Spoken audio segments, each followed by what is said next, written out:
নবীজি বলে, আয়েশা রে, তুমি যেই দৃশ্যটা দেখছো দৃশ্যটা ভুল নয়, দৃশ্যটা সত্য, কিন্তু শুনে নাও আয়েশা, যেই দৃশ্য তুমি দেখেছো, আমার কাছে একটু আগে আল্লাহর কোরআন নাজিল হয়েছিল।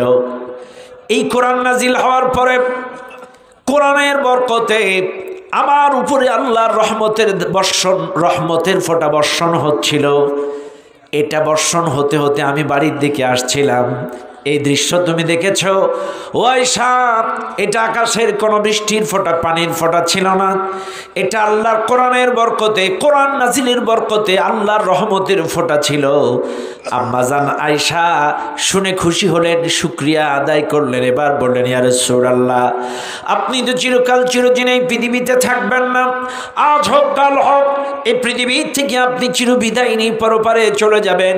ইয়া রাসূলুল্লাহ, আপনার কাছে জানতে চাই, আজকে আপনার উপরে যেই রকম রহমতের বারিধারা, রহমতের ফোঁটা যেমন বর্ষণ হলো, আপনার ইন্তেকালের পরেও আম্মা আপনার উম্মতের উপরে এই জাতীয় রহমতের ফোঁটা কখনো পড়বে কিনা, আর পড়লেও সেটা কোন কারণে, দয়া করে আমাকে একটু জানান।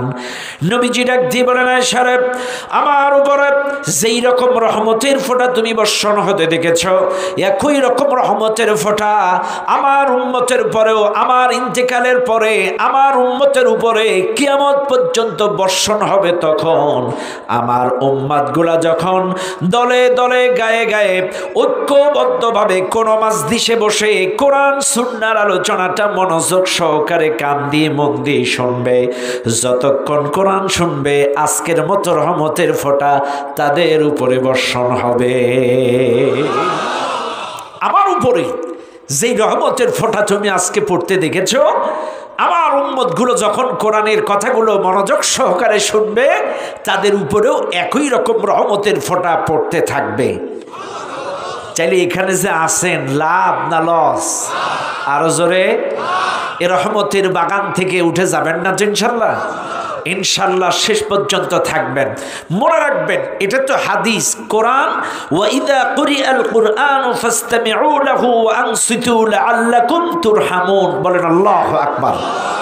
হাদিস তো বললো, এবার কোরআনও বলছে, যদি মন দি কান দি মনোযোগ সহকারে যদি শুনতে পারো, তোমাদের উপরে রহমত বর্ষণ হবে। তাহলে দুই দিক দিয়ে আমি দলিল দিলাম, এই মুহূর্তে আমরা রহমতের বাগানে আছি, রহমতের ফোঁটা আমাদের উপরে বর্ষণ হচ্ছে। আমার সঙ্গে স্বতঃস্ফূর্তভাবে প্রাণ খুলে এবার আমার সাথে সবাই তেলাওয়াত করেন। আউযু বিল্লাহি মিনাশ শাইতানির রাজিম। বিসমিল্লাহির রাহমানির রহিম। লাকাদ কানা লাকুম ফি রাসূলিল্লাহি উসওয়াতুন হাসানাতুন লিমান কানা ইয়ারজুল্লাহ ওয়াল ইয়াওমাল আখির ওয়া যাকারাল্লাহা কাসীরা।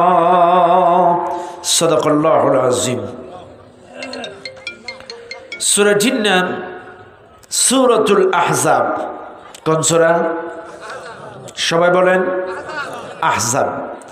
সূরাটি নাজিল হয়েছে মদিনায়। এই সূরাটি মোট আয়াত সংখ্যা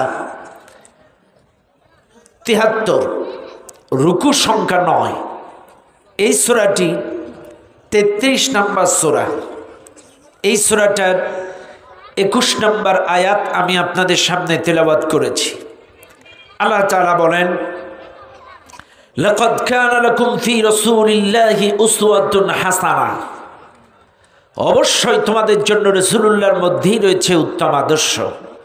আমি জানি এটা যেহেতু সিরাত মাহফিল, এই আয়াতের আলোচনা হয় নাই এটা আমি বলবো না, যেহেতু সিরাত মাহফিল এটা কমন আয়াত পড়ে, কিন্তু আমাদের দেশে অনেকেই আয়াতটি পড়ে ঠিকই, কিন্তু এর মূল হক আদায় খুবই কম হয়। আমার কথা রাগ করবেন না আপনারা। আমি কিন্তু বড় পণ্ডিত, মহা বড় গুরু এমনটা বলছি না, আমার চাইতে অতি নগণ্য অতি ক্ষুদ্র আল্লাহর গোলাম এই জমিনে আর একটাও নাই। তবে আমার কথা হলো, এদেশের মানুষ, আমাকে আপনাকে বুঝতে হবে, আল্লাহ পাক বলছেন অবশ্যই তোমাদের জন্য রাসূলুল্লাহর মধ্যেই রয়েছে উত্তম আদর্শ। তবে হ্যাঁ, কাদের জন্য? কাদের জন্য না, এখানে মুমিনদের কথা বলা হয় নাই, এখানে পীর সাহেবের কথা বলা হয় নাই, এখানে হাজী সাহেবের কথা বলা হয় নাই। এখানে আল্লাহ বলছেন অবশ্যই তোমাদের জন্য রাসূলুল্লাহর মধ্যে রয়েছে উত্তম আদর্শ, যারা দুইটা সত্য মানবে। কয়টা সত্য? আমাদের তো উসওয়াতুন হাসানা বলে শেষ, কিন্তু আল্লাহ বলছেন লিমান কানা ইয়ারজুল্লাহ ওয়াল ইয়াউমাল আখির, যারা শেষ দিবসের প্রতি আশা পোষণ করে। আমাকে আল্লাহর সামনে দাঁড়াতে হবে, কিয়ামতে উঠতে হবে, রবের সামনে আমাকে জবাবদিহি করা লাগবে, এই শেষ দিবসের আশা পূরণ করে। এবং 2 নাম্বার, ওয়াযাকারাল্লাহ কাসীরা, অধিক পরিমাণ আল্লাহকে স্মরণ করে। এই 2টা শর্ত যারা মানবে, এই 2টা বৈশিষ্ট্য যাদের মধ্যে থাকবে, এরাই পারবে রাসূলুল্লাহর রঙে রঙিন হতে, এরাই পারবে রাসূলুল্লাহর আদর্শ ব্যক্তি জীবন, পারিবারিক জীবন, সামাজিক জীবন, রাজনৈতিক জীবন, গোটা জিন্দেগিতে রাসূলুল্লাহর আদর্শে আদর্শবান হতে পারবে। অন্যথায় এই 2টা শর্ত যারা মানবে না, এই 2টা জিনিস যাদের ভিতরে থাকবে না, এরা রাসূলের কিছু থাকবে কিছু থাকবে না। সুরত থাকবে, সিরাত নাই, সিরাত আছে সুরত নাই। কথা কানা রাগ করেন না আমার কথায়, আমার কথা রাগ করেন না। অনেকেই আছে এই বাংলাদেশে সাপদাড়ি, কিন্তু ঘুষ খাওয়ার উস্তাদ। রাসূলের সুন্নাত আছে, কিন্তু কি নাই বলেন তো? কিয়ামতে জবাবদিহি করার মতো আশা তার। লিমান কানা ইয়ারজুল্লাহ ওয়াল ইয়াউমাল আখির, আমাকে যে আল্লাহর সামনে দাঁড়াতে হবে, কিয়ামতে আল্লাহর সামনে আমাকে জবাবদিহি করা লাগবে, এই ভয় যদি থাকতো কি ঘুষ খাইতে পারতো? আসতে কর পারত? আবেদ আলী কাকু 5 ওয়াক্ত নামাজ পড়তো। আবেদ আলী এক প্রশ্ন ফাঁস করে 50 লাখ করে নিত। এ কথা কানা আছে না নাই? আছে আছে। তাহলে কি বুঝলাম? ও দাঁড়িয়ে আছে, কিন্তু কিয়ামতের ভয়, আখেরাতে আল্লাহর সামনে দাঁড়ানোর কোনো আশা নাই। এদেশে অনেক মানুষ হজ করেছে, টুপি আছে, পাঞ্জাবি আছে, কিন্তু এই 2টা সত্য না মানার কারণে একটু খেয়াল করেন। 1 নাম্বার, আপনাকে আমাকে কিয়ামতে যে দাঁড়ানো লাগবে, এতে কোনো সন্দেহ আছে? সবাই বলেন আছে? ওঠা যে লাগবে, এটা সন্দেহ নেই। ইন্নাস সাআতা লাআতিয়াতুন লা রাইবা ফিহা ওয়ালাকিন্না আকসারান নাসি লা ইউমিনুন ইয়াসআলুনাকা আনিস সাআতি আইয়ানা মুরসাহা ইন্নাল্লাহা ইনদাহু ইলমুস সাআহ। বারবার আল্লাহ বলছেন কিয়ামত হবে, কোনো সন্দেহ নেই। কিয়ামতের জ্ঞান আল্লাহ ভালো জানেন। তবে কিয়ামতে যে আপনাকে আমাকে উঠা লাগবে, এটা স্পষ্ট মনে রাখবেন। সেদিন ফালিয়াউমা লা তুজলামু নাফসুন শাইআন ওয়া লা তুজজাউনা ইল্লা মা কুনতুম তা'মালুন। সেদিন কারোর প্রতি কোনো জুলুম করা হবে না, কোনো জুলুম হবে না। আপনি দুনিয়ায় যা করেছেন তার প্রতিদান পাবেন। দুনিয়ায় যদি আপনি নামাজ পড়েন, রোজা করেন, হজ করেন, যাকাত দেন, মানুষের কল্যাণে কাজ করেন, দুনিয়ায় যদি আল্লাহ আল্লাহর রাসূলের পথে চলেন, আপনার সেই প্রতিদান কিয়ামতে আপনি পেয়ে যাবেন। ফামান ইয়ামাল মিসকালা যাররাতিন খায়রান ইয়ারাহ ওয়া মান ইয়ামাল মিসকালা যাররাতিন শাররান ইয়ারাহ। যাররা পরিমাণ ভালো কাজ করলেও সেটার প্রতিদান পেয়ে যাবেন, যাররা পরিমাণ খারাপ কাজ করলেও সেটার প্রতিদান পেয়ে যাবেন। আপনি যদি দুনিয়ায় কারোর বিরুদ্ধে মিথ্যা মামলা দেন, আপনি যদি দুনিয়ায় কারোর বিরুদ্ধে হামলা করেন, কাউকে বাড়ি ছাড়া করেন, ঘর ছাড়া করেন, কারোর উপরে জুলুম নির্যাতনের স্টিম রোলার চালান, যদি কারোর সম্পদ সম্পত্তি ফাঁকি দেন, সেটার প্রতিদানও আপনি পেয়ে যাবেন। কথা বুঝেন না আপনারা? যা করবেন তার ফল আপনি কিয়ামতে পেয়ে যাবেন। শুনে নেন দুনিয়ার মানুষ, এক নাম্বার আপনাকে কিয়ামতে আল্লাহর সামনে দাঁড়ানো রাখবে। এই চিন্তা আমার আপনার কলিজার মধ্যে যদি থাকে, আপনি কারো সম্পত্তি ফাঁকি দিতে পারবেন না, কারোর উপরে জুলুম নির্যাতনের স্টিম রুলার চালাতে পারবেন না। শুনে নেন দুনিয়ার মানুষ, যে যা করেছেন এতদিন যা হয়েছে, আমার নবী সব সময় দোয়া করতেন, আল্লাহ আমাকে কিয়ামতের ময়দানে জুলুম মুক্ত জীবন নিয়ে ওঠো, জুলুম মুক্ত জীবন নিয়ে যেন আমি কিয়ামতে উঠতে পারি, জুলুম মুক্ত জীবন নিয়ে যেন কিয়ামতে উঠতে পারি। কিয়ামতের ময়দানে আমার বিরুদ্ধে যেন কেউ জুলুমের অভিযোগ দায়ের না করে, আমার বিরুদ্ধে কেউ যেন অভিযোগ না করে। আমার নবী বিদায় হজ করে আসার পরে মসজিদুন নববীতে আমার নবী সাহাবা আজমাইনদেরকে নিয়ে বললেন, ও আমার সাহাবারা, আমি যদি কাউকে কথার দ্বারা কষ্ট দিয়ে থাকি, জুলুম করে থাকি, তোমরা আমাকে আঘাত করে প্রতিশোধ নাও। কারোর সম্পত্তি যদি ফাঁকি দিয়ে থাকি, তোমরা আমার সম্পত্তিকে নিয়ে প্রতিশোধ নাও। কারোর উপরে যদি আমি জুলুম করে থাকি, আমার উপরে জুলুম করে তোমরা প্রতিশোধ নাও। কারণ কিয়ামতের ময়দানটাকে আমি বড্ড ভয় পাই। ওই মুসিবতের ময়দানে যেদিন আল্লাহর সামনে দাঁড়াবো, সূর্য মাথার উপরে চলে আসবে, জমিনটা পায়ের নিচে লাল বর্ণের তামা হয়ে যাবে। এই জমিনটা সূর্য মাথার উপরে মাত্র 1.5 হাত উপরে চলে আসবে। শুনে নেন রাজশাহীর মুসলমানেরা, যেই সূর্যটা আজকে জমিন থেকে আপনারা টের পান, জমিন থেকে আকাশে যেই সূর্যটা দেখেন, 9,30,00,000 মাইল উপর থেকে এই সূর্যটা একটা মুখ দিয়া তাপ দেয়। আবারও বলি, 9,30,00,000 মাইল উপর থেকে একটা মুখ দিয়ে তাপ দেয়। তাই সূর্যটার তাপ আমরা সহ্য করতে পারি না, এত প্রচন্ড তাপ, এত প্রচন্ড গরম। কিন্তু কিয়ামতের ময়দানে এই সূর্যটা মানুষের মাথার ডেরা। ও বাবাজি, মুরব্বী আমার খুব ভালো মানুষ, আল্লাহ কবুল করুন, বলেন আমিন। বাজান যা বলবেন একটু আস্তে আস্তে খেয়াল করবেন আপনারা। সূর্য মাথার উপরে, পায়ের নিচে তামা। বাইরে সেদিন আল্লাহর সামনে দাঁড়াতে হবে। সেদিন আমার আপনার জীবনের সব আমলনামাগুলো আল্লাহর সামনে নিজের মুখে পড়তে হবে। এই মাহফিলে এমন লোক আছেন, আপনারা জীবনের 1 বছরের আমলনামা এই মাইকে এসে পড়বেন? কেউ আছেন? কোনো বাবের বেটা নাই 1 বছরের আমলনামা মাইকে বলতে পারবেন না? এমন সৎসাহস আমাদের কারণ নাই 1 বছরের আমলনামা মাইকে দাঁড়ায় এই লোকগুলোর সামনে বলতে। কিন্তু কিয়ামতে লক্ষ কোটি মানুষের সামনে আপনার হাতে আমলনামা তুলে দিয়ে আল্লাহ বলবেন, ইকরা কিতাবাক, পড়ো তোমার আমলনামা। কাফা বিনাফসিকা আল-ইয়াওমা আলাইকা হাসিবা, তোমার আমলনামা পড়ার জন্য তুমি যথেষ্ট। সেদিন আমলনামা হাতে তুলে দেবে লক্ষ কোটি মানুষের সামনে, আপনার নিজের কণ্ঠে পড়া লাগবে, নিজের কণ্ঠে আপনার আমলনামা পড়া লাগবে।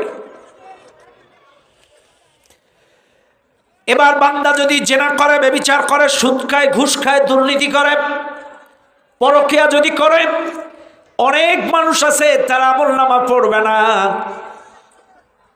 এরা বলবে, আল্লাহ এগুলো আমরা করিনি, তোমার ফেরেশতারা বাড়ায় বাড়ায় লিখছে। অনেকে চালাকি করবে, এগুলো আমরা করিনি। আল্লাহ বলবেন, ঠিক আছে, আমার ফেরেশতারা যদি বাড়ায় বাড়ায় লেখে, আল-ইয়াওমা নাখতিমু আলা আফওয়াহিহিম ওয়া তুকাল্লিমুনা আইদিহিম ওয়া তাশহাদু আরজুলুহুম বিমা কানু ইয়াকসিবুন। আল্লাহ মুখের মধ্যে মোহর মেরে দেবেন। হাত কথা বলবে, পাও কথা বলবে, চোখ কথা বলবে, কান কথা বলবে, সমস্ত অঙ্গ প্রত্যঙ্গ আল্লাহর সামনে কথা বলবে। এ হাতের জবান খুলে যাবে, হাত বলবে, আল্লাহ এই হাত দিয়ে এক সিগনেচারে 20-30 হাজার টাকা ঘুষ খাইছে, এই হাত দিয়ে রডের বদলে বাঁশ, এই হাত দিয়ে দেশের সম্পত্তিগুলো বাইরে পাচার করেছে, এই হাত দিয়ে অন্যায়ভাবে মানুষের নামে হামলা মামলা দিয়েছে, এ হাত দিয়ে বেগানা নারীকে স্পর্শ করেছে, এ হাত দিয়ে ভাবিকে, এই হাত দিয়ে বান্ধবীকে স্পর্শ করেছে, এই হাত দিয়ে বোনের জমি জাল দলিল করে লিখে নিয়েছে, এই হাত দিয়ে আপন ভাতিজার জমি ভাইপোর জমি দখল করে নিয়েছে জাল দলিল করে। এই হাত সেদিন বলে দেবে, সব বলে দেবে। পাওয়ের জবান খুলে যাবে, তুকাল্লিমুনা আইদিহিম ওয়া তাশহাদু আরজুলুহুম, পাওয়ের জবান খুলে যাবে। পাও সেদিন সাক্ষ্য দেবে, আল্লাহ এই পাও দিয়ে সিনেমায়, পার্কে, গার্ডেনে, পতিতালয়, আবাসিকে সাদাবাজি, টেন্ডারবাজি, এই পাও দিয়ে রাজপথে ইসলামের বিরুদ্ধে, কোরআনের বিরুদ্ধে, আলেম ওলামার বিরুদ্ধে মিছিল করেছে। এই পাও সেদিন বলে দেবে, চোখ বলে দেবে। এই চোখ দিয়ে আপনি মোবাইলে কি দেখেছেন? Reel video, TikTok, pornography, blue film, আবল তাবল সিনেমা, কি দেখছেন রাত ৩টা পর্যন্ত ভিডিও কলে পরের স্বামী পরের বউ, কার মেয়ে কার স্ত্রী, কার মেয়ে কার ছেলে, আপনি ঘন্টার পর ঘন্টা ভিডিও কলে কথা বলেছেন। চোখ সেদিন আল্লাহর সামনে বলে দেবে, কান বলে দেবে। ইন্নাস সামআ ওয়াল বাসারা ওয়াল ফুআদা কুল্লু উলাইকা কানা আনহু মাসউলা। তোমার কানকে প্রশ্ন করবে, কান তুমি বলো।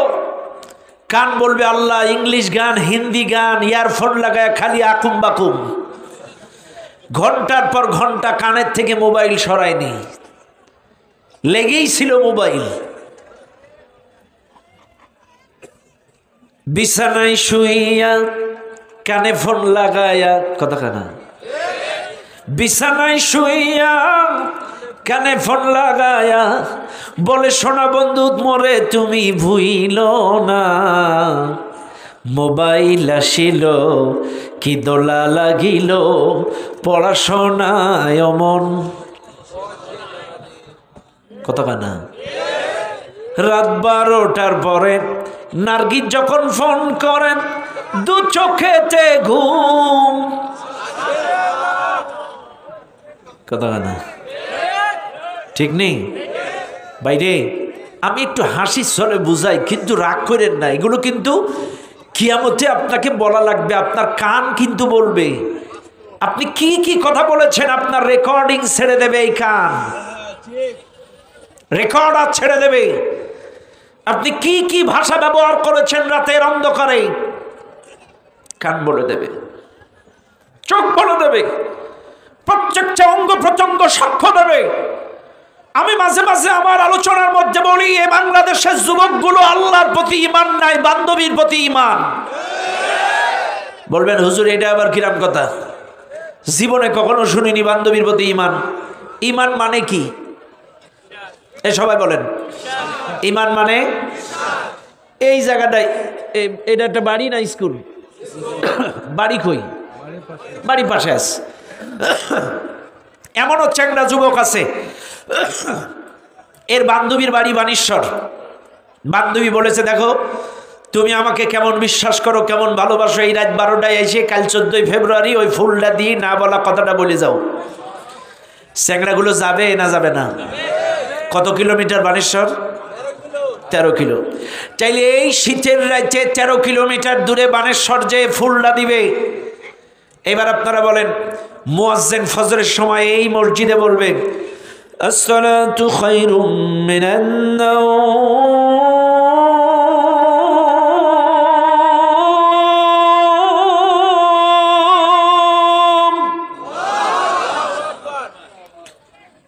তোমার বান্ধবী ডাকলো, তুমি শীতের রাজ্যে রাত 12টায় 12 কিলোমিটার 13 কিলোমিটার চলে গেলে, কিন্তু তোমার বাড়ির থেকে 500 গজ দূরে মসজিদ, তুমি আল্লাহর ডাকে মসজিদে গেলে না। এইবার আপনারা বলেন ঈমান কি বান্ধবীর বরে না আল্লাহর বরে? কথা ক্লিয়ার? কথা বুঝছেন? বিশ্বাস করলো কার উপরে? কথা কি বুঝেন আপনারা? ম্যাক্সিমাম যুবক আল্লাহ যে ডাকে হাইয়া আলাস সালাহ হাইয়া আলাল ফালাহ, এরা আল্লাহর ডাকে মসজিদে যায় না, কিন্তু বান্ধবীর ডাকে ওই লালপুরে কি পার্ক ওইটা? Green valley. গ্রিন ভ্যালি পর্যন্ত চলে যায় বান্ধবীর বিশ্বাসে, কতছ আল্লাহর বিশ্বাসে এই মসজিদে যাইতে পারে না। এখানে ডায়াবেটিসের রোগী আছেন কারা? ডায়াবেটিস লজ্জা পাওয়ার কিছু কারণ নাই, এটা এখন জাতীয় রোগ। হাত তোলেন, হাত নামান। ডাক্তার বলেছে আপনার ডায়াবেটিস 18 পয়েন্ট, দৈনন্দিন 5 কিলোমিটার হাঁটা লাগবে। এমনও ডায়াবেটিসের রুগী আছে ডাক্তারের কথা বিশ্বাস করে 5:30 থেকে 5 কিলোমিটার হাঁটে, কিন্তু 6টায় ফজরের জামাত মসজিদে যায় না। তাহলে বিশ্বাসটা আল্লাহর পরে না ডাক্তারের পরে? কথা কি ক্লিয়ার? বিশ্বাস কার উপর? অথচ রোগ ভালো করার মালিক কে? ওয়া ইযা মারিদতু ফাহুয়া ইয়াশফিন। তোমাদের রোগ হলে রোগ মুক্ত করি কে করেন? কে করেন? অথচ কপাল পোড়া মানুষ ডাক্তারের কথায় 5 কিলো হাঁটে, অথচ আল্লাহর ডাকে 6টায় ফজরের জামাতে হাজির হয় না। ও দুনিয়ার মানুষ, কথাই কথা বেড়ে যায়। 1 নম্বর শর্ত হলো লিমান কানা ইয়ারজুল্লাহ ওয়াল ইয়াউমাল আখির, কিয়ামতে আল্লাহর সামনে দাঁড়ানোর আশা পোষণ করা, আখিরাতে আল্লাহর সামনে দাঁড়াতে হবে এই আশা পোষণ করবে, 1 নম্বর শর্ত। 2 নম্বর শর্ত ওয়া যাকারাল্লাহ কাসীরা, অধিক পরিমাণ আল্লাহকে স্মরণ করা। এবার আপনারা প্রশ্ন করবেন, বুঝা এখন অধিক পরিমাণ স্মরণ করার অর্থ সপ্তাহে সপ্তাহে জিকির করে মসজিদের দেওয়াল কাঁপানো, সপ্তাহে সপ্তাহে না হয় ওরোজে ওরোজে যে জিকির করে মসজিদের দেওয়াল কাঁপানো।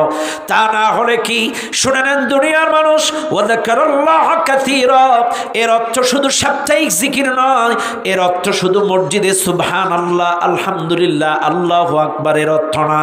এর অর্থ হলো অধিক পরিমাণ স্মরণ করার অর্থ হলো মুমিন জিন্দেগির 24টা ঘন্টা সকল কাজে স্মরণ করবে কার? আরো জোরে বলেন কার? বাড়ির থেকে বের হচ্ছেন বিসমিল্লাহি তাওয়াক্কালতু আলাল্লাহ, যানবাহনে উঠছেন সুবহানাল্লাযী সাখখারা লানা হাযা ওয়া মা কুন্না লাহু মুকরিনিন ওয়া ইন্না ইলা রাব্বিনা লামুনকালিবুন, নৌকায় উঠছেন বিসমিল্লাহি মাজরিহা ওয়া মুরসাহা ইন্না রাব্বি লাগফুরুর রহিম। আপনি মসজিদে যাচ্ছেন আল্লাহুম্মা ইফতাহলি আবওয়াবা রাহমাতিক, বাথরুমে যাচ্ছেন আল্লাহুম্মা ইন্নী আউযু বিকা মিনাল খুবসি ওয়াল খাবাইস। আপনি ভাত খাচ্ছেন সেখানেও আল্লাহকে স্মরণ করেন বিসমিল্লাহি ওয়া আলা বারাকাতিল্লাহ। ও দুনিয়ার মানুষ, মুমিন জিন্দেগির ঘুম থেকে উঠে শুরু করে ঘুমানো পর্যন্ত 24 ঘন্টায় সকল কাজে স্মরণ করবে কার? এর নাম হচ্ছে ওয়া যাকারাল্লাহ কাসীরা। সব জায়গায় আল্লাহকে স্মরণ করতে হবে। এই 2টা শর্ত যারা মানবে, আল্লাহ পাক বলছেন এরাই পারবে রাসূলুল্লাহর আদর্শে আদর্শবান হইতে। এখন আছেন, রাসূলুল্লাহ কেমন আদর্শবান ছিলেন খেয়াল করেন। কি নবী, কি নবী আমরা পাইছি বাইরে। এ যদি 24 ঘন্টাও সেজদা দেয় না, শুকরিয়া আদায় শেষ হবে না। কি নবী, 63 বছরে সেই নবী একটাও মিছা কথা কয় নাই। 63 বছরে একটাও মিছা কথা বলে নাই। একটা লোক দেখান তো, আপনারা তো নবীর উম্মাত আশিকি রাসূল দাবি করেন, 1 বছরে একটাও মিছা কথা কর নাই। একটা লোক এসে বলেন তো যে হুজুর আমি 1 বছরে একটা কই নাই। অথচ আমার আপনার নবী 63 বছরে একটা মিছা কথা বলে নাই। কি নবী, অথচ আমরা ইচ্ছায় অনিচ্ছায় মিছা কথা বলি, মসজিদে দাঁড়ায় মিছা কথা বলি, এই মঞ্চে দাঁড়ায় মিছা কথা বলি।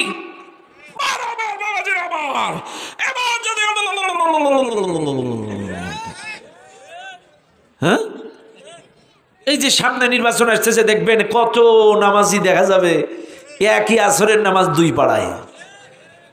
কথা কন না, একই আসরের নামাজ 2 পাড়ায়। এরাও বুঝুক নেতা নামাজি। আসলে কেউ আল্লাহর জন্য বললো, কিসের জন্যে? ভোট কেনার জন্যে। কারণ এই দেশের মানুষ ইসলামে দুর্বল। কথা না, কিন্তু আর একটা জিনিসেও দুর্বল আছে। আমার গবেষণায় 364 দিন এদেশের মানুষ, 364 না 4 বৎসর এদেশের মানুষ 4 বৎসর ঘরে দরজা, সিঁড়িতে দরজা, মুরগির কোঠায় দরজা, বাথরুমে দরজা, সব জায়গায় তালা তালা তালা তালা। ঘরে তালা, সিঁড়ি ঘরে তালা, বাউন্ডারিতে তালা, পাঁচিলে তালা, মুরগির কোঠায় তালা, সব জায়গায় তালা। কিন্তু নির্বাচনের আগের রাত্রে সব দরজা খোলা। হ্যাঁ, কেডা কোন জায়গার থেকে হাদিয়া নিয়ে আসবে? কথা হয় না? আপনাদের দিকের লোক এত খারাপ না, এদিকেও খারাপ। আচ্ছা, আপনাদের কাছে আমার একটা প্রশ্ন, বলেন তো এই জায়গার 1 কাঠা জমির দাম কত? কত? 1 লক্ষ। রাজশাহী শহরে 1 কাঠা কত? 1 কোটি। রাজধানী ঢাকায় 1 কাঠা কত? এবার বলেন জান্নাতের 1 কাঠা কত? হ্যাঁ, হিসাব আছে কোনো?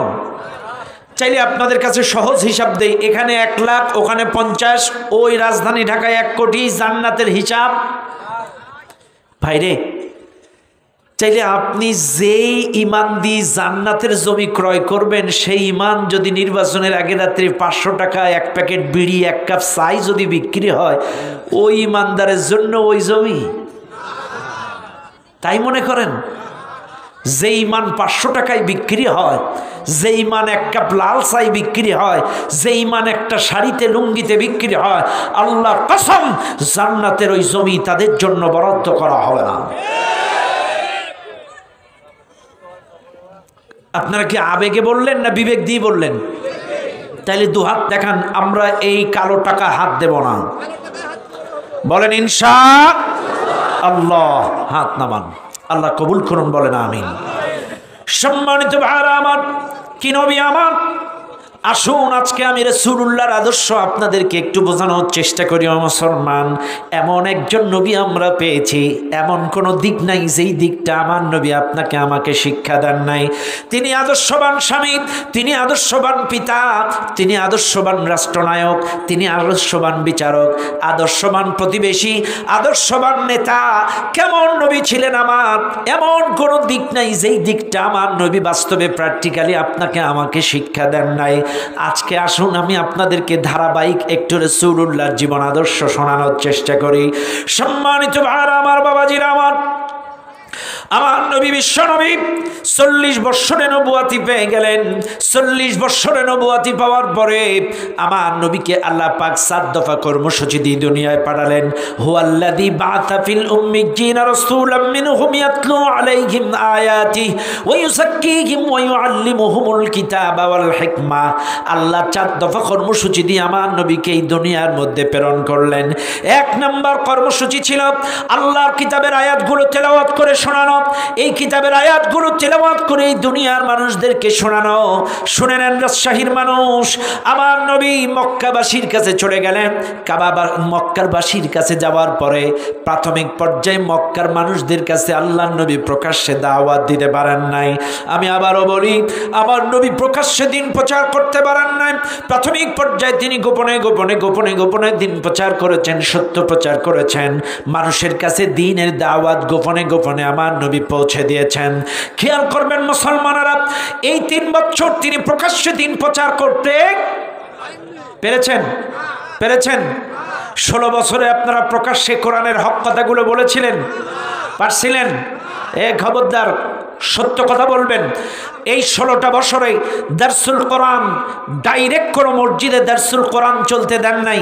কারণ কিছু কিছু জালেমেরা টেলিফোন করে বলেছে অমুক মসজিদে নাশকতার পরিকল্পনা চলিতেছে। এ কথা বলেন ঠিক না বেঠিক?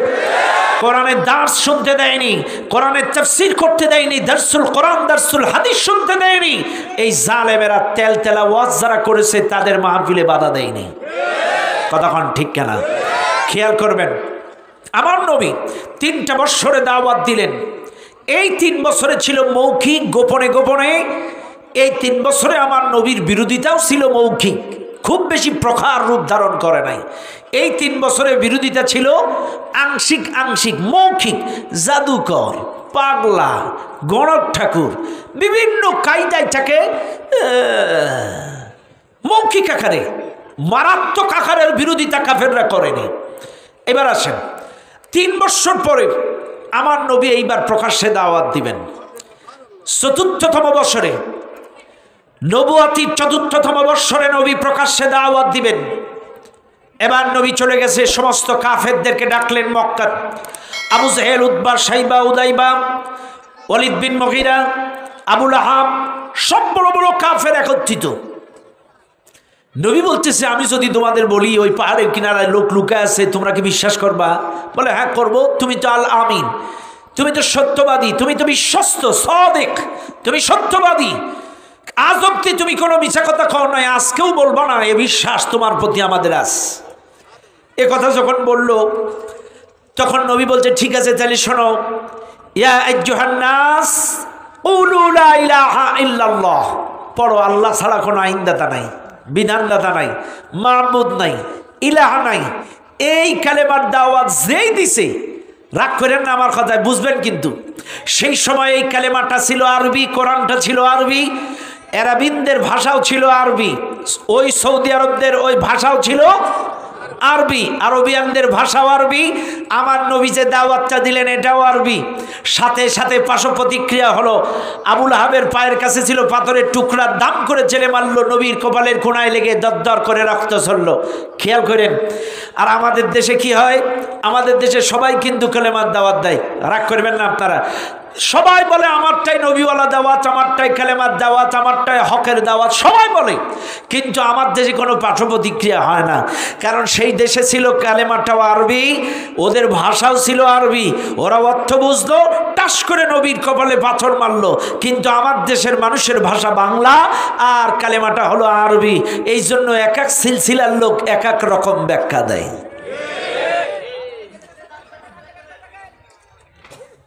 ওমা খলাকতুল জিন্না ওয়াল ইনসা ইল্লা লিয়াবুদুন, আল্লাহ জিন এবং ইনসানকে সৃষ্টি করেছে তার ইবাদতের জন্য, আসো নামাজ পড়ি। এক গুরু। আরেকটা, ওমা খলাকতুল জিন্না ওয়াল ইনসা ইল্লা লিয়াবুদুন, আল্লাহ জিন এবং ইনসানকে সৃষ্টি করেছে তার গোলামির জন্য, আসো জিকির করি। এক গুরু।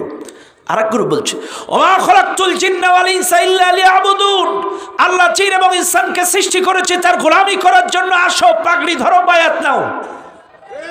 একটা, রাগ করেন না আমার, চাইলে যে যার মতো ব্যাখ্যা দিয়ে গেল, আর আমার দেশের লোক তো বোঝে না আরবি, এই জন্য যে যা বলে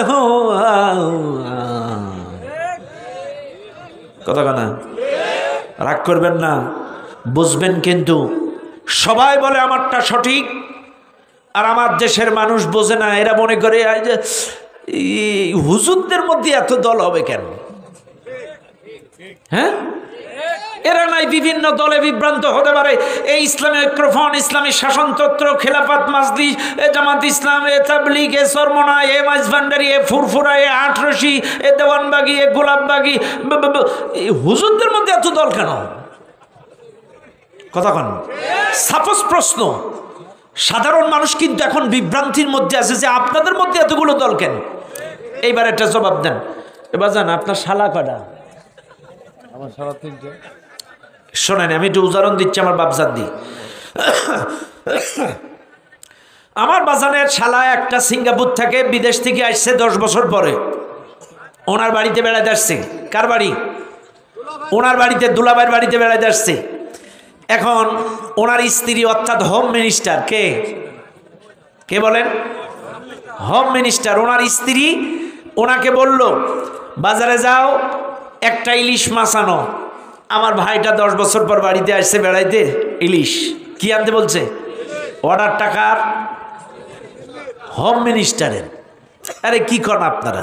হোম মিনিস্টার, আরে ইনকাম করে পুরুষ ম্যানেজার বউ, বউয়ের সিগনেচার ছাড়া কোনো বিল পাস হয় না। কথা ঠিক? বাপারে 500 টাকা, 100 টাকা, 200 টাকা হাত খরচ দেয় ছেলেরা, তাও চুরি করে বগলের তল দিয়ে দেয়, তোমার বৌমা যেন দেখতে না পায়। কথা না?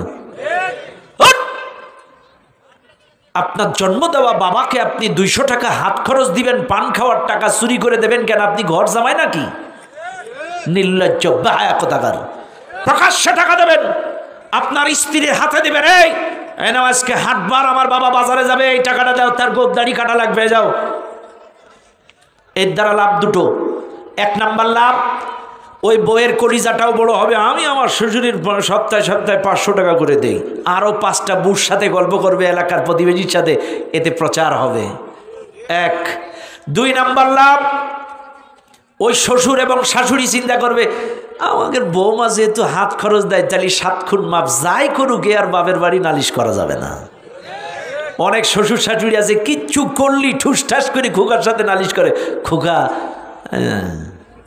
খোকা। তো যখন আমি সপ্তাহে হাত খরচ বৌমা দেবে তখন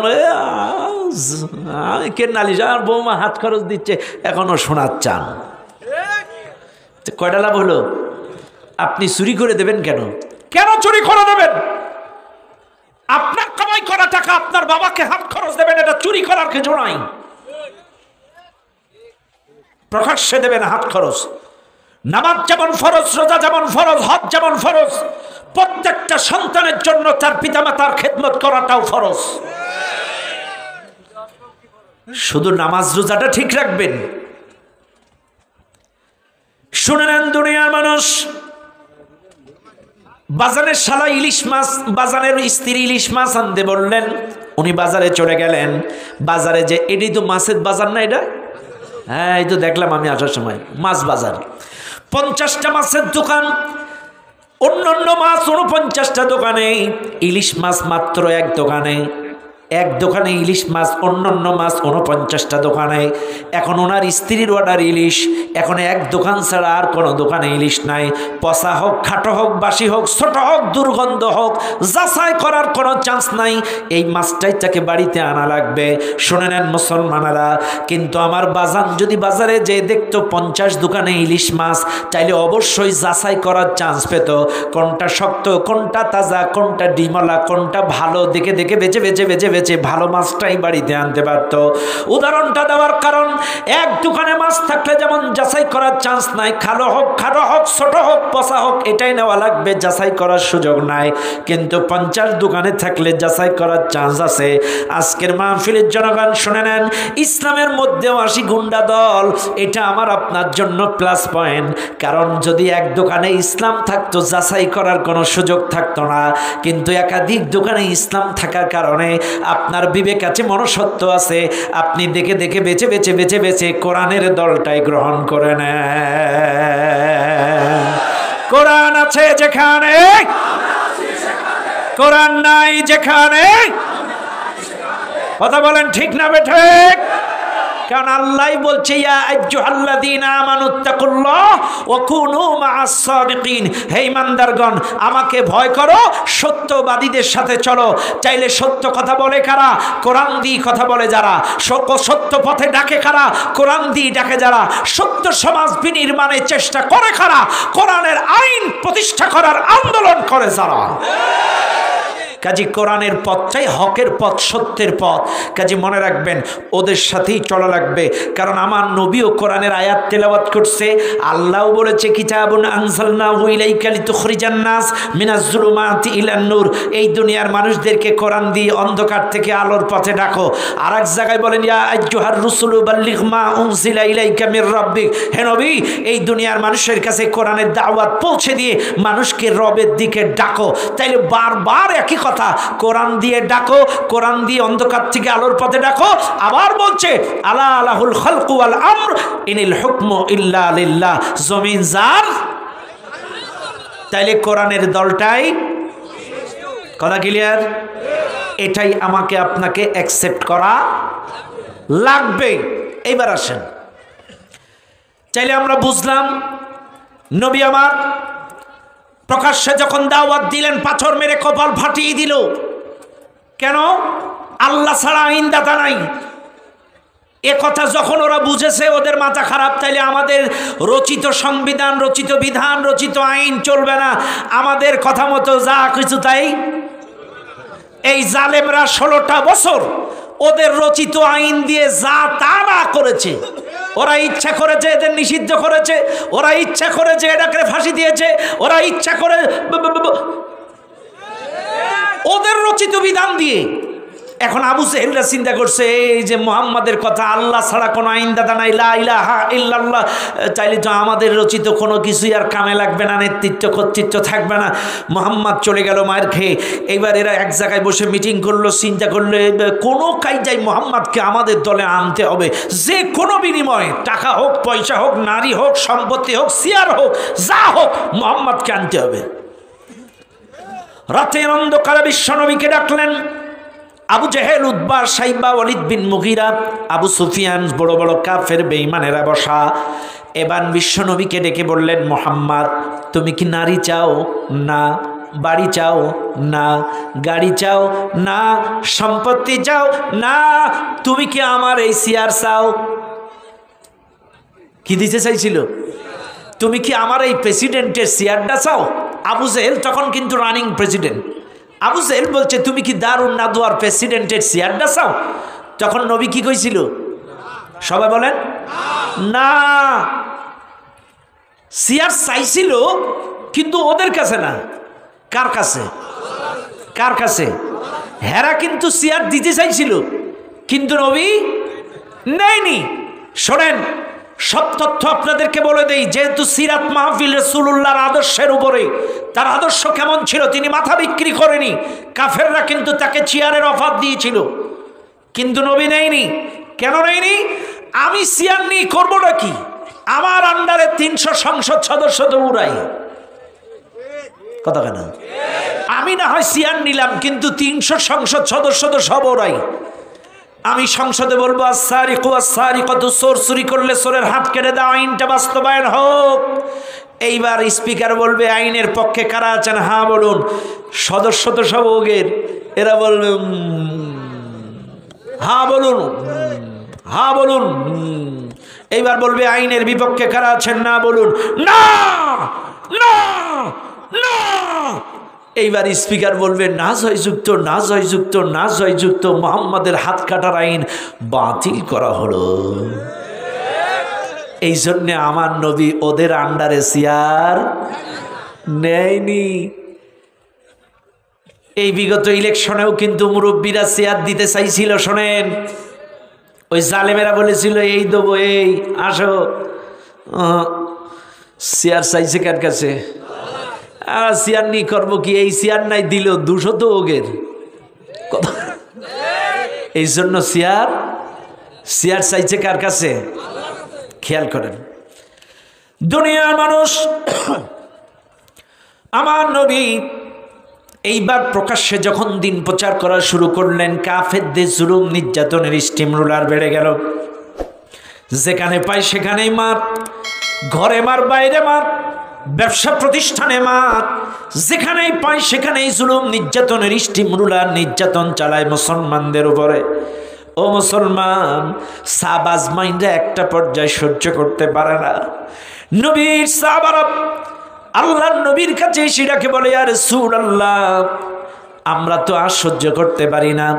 কালেমার দাওয়াত দেওয়ার অপরাধে, দ্বীনের দাওয়াত দেওয়ার অপরাধে, প্রকাশ্যে দিন প্রচার করার অপরাধে ঘরে মার, বাইরে মার, ব্যবসা প্রতিষ্ঠানে মার, এত মার তারা মারে, জুলুম নির্যাতনের স্টিম রোলার আমরা সহ্য করতে পারি না। ইয়া রাসূলুল্লাহ, আমাদের মনে হয় আর মক্কায় থাকা হবে না। আমরা কি করব আপনি বলে দেন। সঙ্গে সঙ্গে নবীজি বললেন, সাহাবারা, আমি প্রকাশ্যে তোমাদের জুলুম নির্যাতনগুলা দেখতেছি। কি জুলুম নির্যাতন তোমাদের উপরে চালায় মক্কার কাফেররা। কাজী শোনো, আমি খবর পেয়েছি আবিসিনিয়ার বাদশা নাজ্জাশী বড্ড ভালো মানুষ। তোমরা একটা কাম করো, তোমরা হিজরত করে মক্কা থেকে আবিসিনিয়ায় চলে যাও। আবিসিনিয়ার বাদশা বড্ড ভালো মানুষ। শুনে নেন দুনিয়ার মানুষ, আমার নবীর পরামর্শে এই মক্কার থেকে প্রাথমিক পর্যায়ে 15 জন, 11 জন ছিল পুরুষ, 4 জন ছিল নারী। আবারও বলি, 15 জন প্রথমত হিজরত করলেন মক্কা থেকে আবিসিনিয়ায়। শুনে নেন দুনিয়ার মানুষ, এই 4 জন ছিল নারী আর 11 জন ছিল পুরুষ। মক্কা থেকে প্রাথমিক পর্যায়ে হিজরত করে আবিসিনিয়ায় চলে গেলেন। জুলুম নির্যাতন কমে না, প্রচণ্ড জুলুম, প্রচণ্ড নির্যাতন, ঘরে মার, বাইরে মার। কেন মার? একটাই অপরাধ, আল্লাহর জমিনে আল্লাহর আইন প্রতিষ্ঠা করতে হবে, তাওহীদ প্রতিষ্ঠা করতে হবে। ও দুনিয়ার মানুষ, এই মাহফিলে যারা আছেন, আপনাদের তো কোনো দায়িত্ব নাই, আপনাদের তো কোনো কর্তব্য নাই, কিন্তু শুনে নেন, যেই লোকটা একবার জবান দিয়ে কালেমা পড়ে, ওই লোকটার জন্য ফরজ দায়িত্ব, আল্লাযীনা আমানু ইউকাতিলুনা ফি সাবিলিল্লাহ, যারা ঈমানদার তারা আল্লাহর রাস্তায় লড়াই করবে। এই দায়িত্বটা আমার আপনার জন্য নফল নয়, সুন্নত নয়, প্রত্যেকটা ঈমানদারের জন্য ফরজ। প্রত্যেকটা ঈমানদারের জন্য ফরজ। আপনি ব্যবসা করেন, চাকরি করেন, 5 ওয়াক্ত নামাজ পড়েন, আপনার দায়িত্ব শেষ না। একজন ইমানদারের কাজ এই জবান দিয়ে যদি স্বীকার করে লা ইলাহা ইল্লাল্লাহ, তারপর থেকে মৃত্যুর আগ পর্যন্ত আল্লাহর জমিনে আল্লাহর আইন প্রতিষ্ঠার চেষ্টা করবে। বাইরে